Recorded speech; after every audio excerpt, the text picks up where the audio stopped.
কলকাতার রাজভবনের খুব কাছেই রয়েছে এই বিশেষ চেহারার সাদা রঙের বাড়িটা, যার নাম এসপ্ল্যানেড ম্যানশনস। 1910 সালে ইহুদি ব্যবসায়ী ডেভিড জোসেফ এজরার তৈরি এই বাড়িটির অন্যতম বৈশিষ্ট্য হল এর আর্ট নুভো স্থাপত্যশৈলী।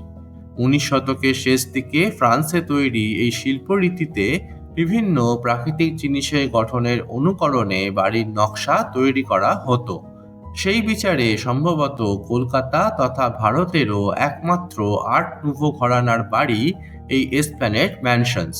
মূলত একটি সাধারণ আবাসন হিসেবে তৈরি করা হলেও দ্বিতীয় বিশ্বযুদ্ধের সময় এখানেই আমেরিকান সৈন্যদের থাকার ব্যবস্থা ছিল। আবার 1950-এর দশকে সত্যজিৎ রায় তার পরশপাথর সিনেমার বেশ কিছু দৃশ্যের শুটিং করেছিলেন এই বাড়িরই ওপর থেকে।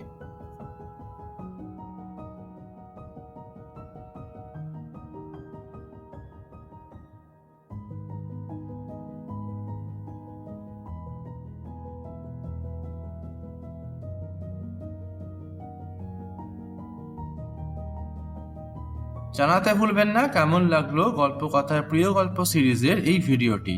আর পুরনো কলকাতার এরকমই আরো অনেক অজানা গল্প শুনতে অবশ্যই সঙ্গে থাকুন কলকাতার গল্পকথা চ্যানেলের। ধন্যবাদ।